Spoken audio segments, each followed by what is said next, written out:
इस संसार में सबसे उत्तम, सबसे श्रेष्ठ वस्तु मानी गई है तो वो है सत्संग। क्योंकि नारद मुनि कहते हैं एन केन प्रकारेण कदाचित, जैसे तैसे कैसे भी यदि कोई सत्संग कर लेता है, साधु की संगति कर लेता है, तो निश्चित उनके जीवन में कहीं ना कहीं वह लाभ करता है, वह प्रोग्रेस करता है। सुखदेव गोस्वामी ने तो यहां तक कहा भागवत में कि तुल्या नापी तुल्या, सत्संग की आधी घड़ी भी बहुत बड़े बड़े सुख के साथ तुलना नहीं कर सकती है। संसार का सुख, स्वर्ग का सुख या मुक्ति का सुख, ये सारा सुख एकत्रित किया जाए परंतु सत्संग की आधी घड़ी की भी बराबरी नहीं कर सकता। इतिहास में यह भी देखा गया है कि कितना भी पापी तापी जीव यदि सत्संग कर लेता है तो वह परम पवित्र हो जाता है। एक बार एक बहुत बड़ा पापी, जीवन में ऐसा कोई पाप नहीं था जो उस आदमी ने नहीं किया था। ऐसा लिखा है कि वह जुआ खेलता था, चोरी करता था, दूसरों को ठगता था,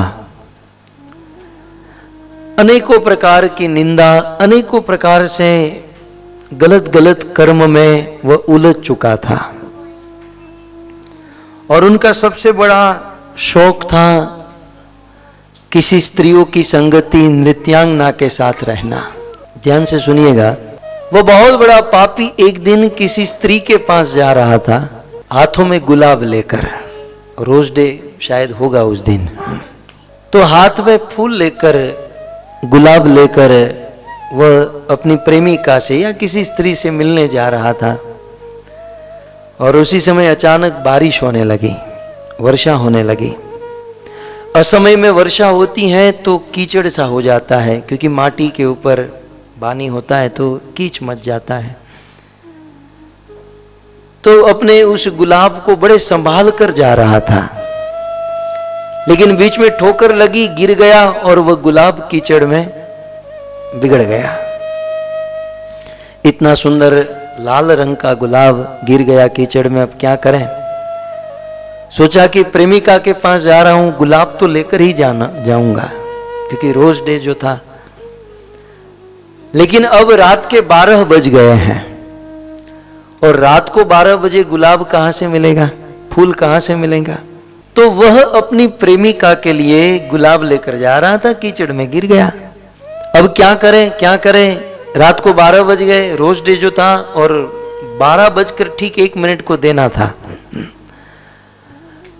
तो रास्ते में शिव जी का एक मंदिर था। सोचा दुकान से तो कोई फूल बिल नहीं मिलेगा, शायद मंदिर से मिल जाए। कुछ भक्तों ने शिवलिंग के ऊपर गुलाब चढ़ाया था। वो गया मंदिर में और देखा गुलाब है। अब ये तो कभी मंदिर, ये तो डाकू था, चोर था, ये तो बहुत बड़ा पापी था, जीवन में पहली बार शिव जी के मंदिर में पहुंच गया। और शिव जी के विषय में आप सब जानते हैं, वैष्णवा नाम यथा शंभु।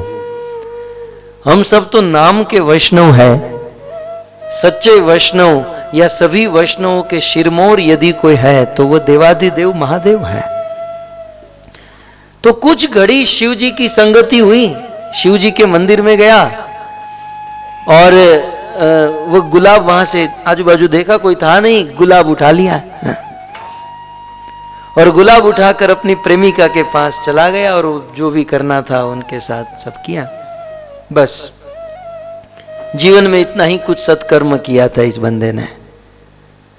समय आने पर इनकी मृत्यु हुई और मृत्यु के बाद सीधा नरक में पहुंचा। यमराज ने चित्रगुप्त को कहा कि देखो भाई इसने क्या कर्म किए हैं। चित्रगुप्त ने कहा कि सबसे पहला बुरा काम, इसके इतने बुरे कर्म हैं कि हमारी 10 हार्ड डिस्क फुल हो गई है।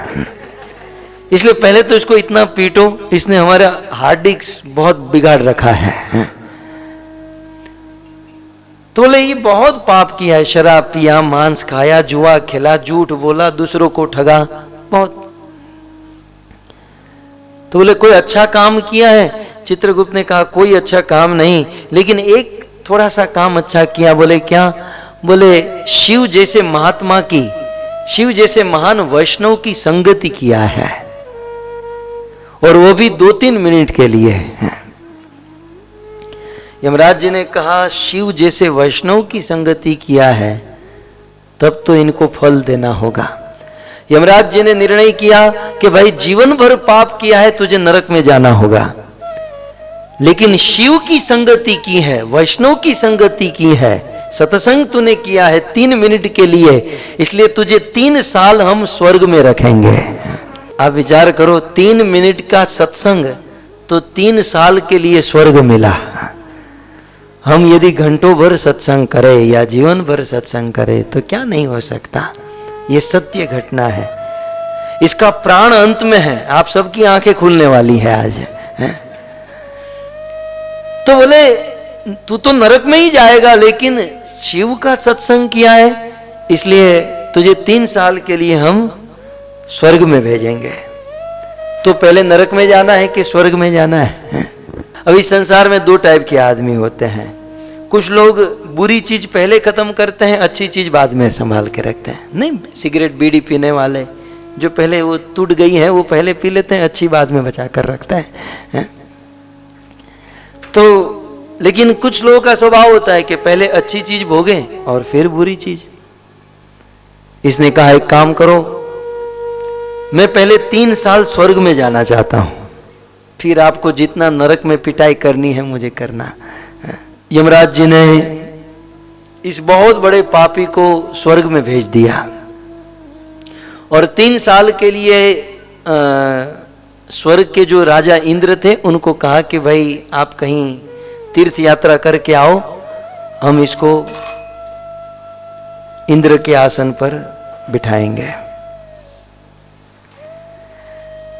तो ये पापी को स्वर्ग में इंद्र के आसन पर बिठाया गया। इस पापी ने सोचा कि यार 3 मिनट के लिए सत्संग किया तो मुझे इतना ऐशो आराम और स्वर्ग मिल गया, अभी 3 साल मेरे पास है, यहां रहकर यदि सत्संग करूं, साधु संगति और सेवा करूं, तब तो कमाल हो जाएगा। इंद्र की जो पत्नी थी शची देवी, जिसको सती कहा गया है, सती को प्रणाम किया, मां मैं बहुत बड़ा पापी हूं और जैसे तैसे मैं यहां आया हूं, वैसे तो ये आपके पति का सिंहासन है, मुझे कुछ नहीं चाहिए, आप यहाँ ऋषि मुनियों को बुलाइए, क्योंकि यहाँ से मैं बाहर नहीं जा सकता, आप ऋषि मुनियों को बुलाइए, मैं ऋषि मुनियों की साधु संतों की संगति करना चाहता हूँ। इनके पास 3 साल थे और 3 साल तक लगातार साधु संगति की और साधु संगति का इतना फल मिला, इतना फल मिला कि यमराज जी ने कहा कि अब तुम्हारा जो नरक में जाने का जो दंड है उसे हम माफ कर देते हैं, लेकिन तुम्हें और एक जन्म मिलेगा। वैसे तो नरक में जाना था, लेकिन वो क्षमा कर देते हैं, लेकिन और एक जन्म देते हैं और उस जन्म में तुम्हें असुर कुल में जन्म लेना होगा, नरक में न जाकर असुर कुल में जाना होगा। और यमराज ने उनके इस सत्संग को देखकर, नरक में जाना था उनके बदले असुर कुल में भेजा और असुर कुल के असुरों के सम्राट बने बलि महाराज।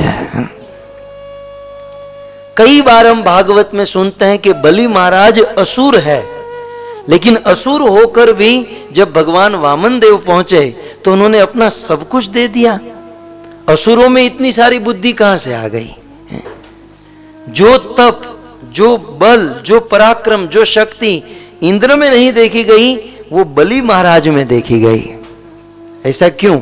यद्यपि असुरों के सम्राट थे, असुर थे, लेकिन फिर भी आत्मनिवेदन भक्ति के आचार्य बन गए।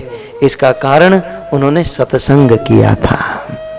मेरे कहने का अर्थ यह है कि एक दिन का दुनिया का सबसे बड़ा पापी है, आत्मनिवेदन भक्ति का आचार्य बलि महाराज के रूप में बना। इसके पीछे एक और मात्र एक 3 मिनट की संगति थी। तो हम और आप यदि साधु संगति करें, वैष्णवों की संगति करें, तो हम भी पवित्र हो जाए, हमारा भी उद्धार हो जाए, इसमें कोई संशय नहीं है। तो आज शिल प्रभुपाद की कृपा से आज घर बैठकर हमें ऐसा दिव्य सत्संग प्राप्त हुआ है।